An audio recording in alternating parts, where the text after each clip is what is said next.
विलास गुले हत्या प्रकरणानंतर बीडमधील वातावरण चांगलंच तापलंय. या हत्येप्रकरणी खासदार बजरंग सोनवणे यांच्या मुलावर गंभीर आरोप करण्यात आलेत. यातच खासदार बजरंग सोनवणे यांचे परळीतील समर्थक बाळासाहेब पाथरकर यांनी रमेश गुलेंवर एमपीडीएची कारवाई झाली पाहिजे अशी मागणी केली आहे. त्यानंतर एका व्यक्तीनं बाळासाहेब पाथरकरांना फोन केला. फोनवरून बोलताना त्या चौथी पास जरांगेला तर गोळी मारायला लागतीये असं म्हणत शिवीगाळ केली.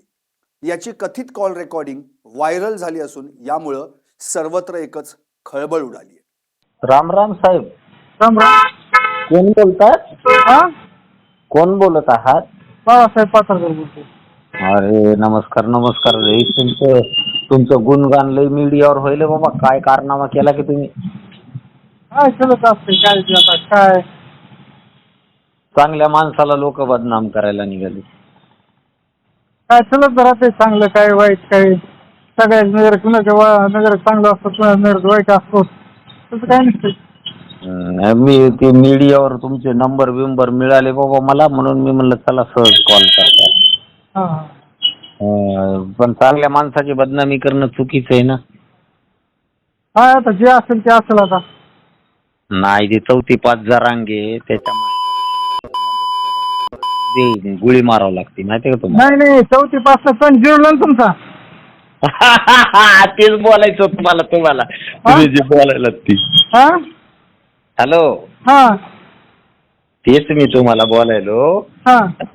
जातीबद्दल एवढं करायचं नसतं. जातीचं मी कधीच कोणी नाव घेतलं नाही आजपर्यंत. हा जातीचं कुठलंच नाव घेतलं नाही मी. मग तुमच्यावर असं का होईल? जे जे झालं ते बघून येऊ ना आता. पण तुम्ही एक गोष्ट खरं खरं सांगा. हा छत्रपती संभाजी महाराज आपले होते, हा. त्यांना मुघलांच्या हवाली कुणी केलं तर माहितीये का तुम्हाला? नाही नाही, प्रत्येक लोक 4 जात नाहीत. प्रत्येक जातीमध्ये 4 लोक नाचते असतात. त्याला जात दुसरी नसते. या तुमच्या जातीत जरांगे नाचताय. मी काय सांगतो ते तुमच्या नजरेत असेल. तुमच्या नजरेत तुमच्या नजरेत असेल बघून घ्या तुमचं तुम्ही ते. आता ही ऑडिओ क्लिप समोर आल्यानंतर मराठा समाज आणि मनोज जरांगे यांचे समर्थक आक्रमक झाले. खासदार बजरंग सोनवणे यांचे समर्थक बाळासाहेब पाथरकरांना अज्ञात व्यक्तीनं फोन करून मराठा आंदोलक मनोज जरांगे पाटील यांना गोळ्या घालाव्या लागतायत असं म्हटलंय. याची कॉल रेकॉर्डिंग व्हायरल झाल्यानं या धमक्या देणाऱ्यांवर पोलिसांनी कारवाई करावी, अन्यथा मराठा स्टाईलनं त्यांना उत्तर देण्यात येईल. येणाऱ्या काळात त्याचे गंभीर परिणाम होतील असा इशारा मनोज जरांगे यांचे सहकारी गंगाधर काळकुटे यांनी दिलाय.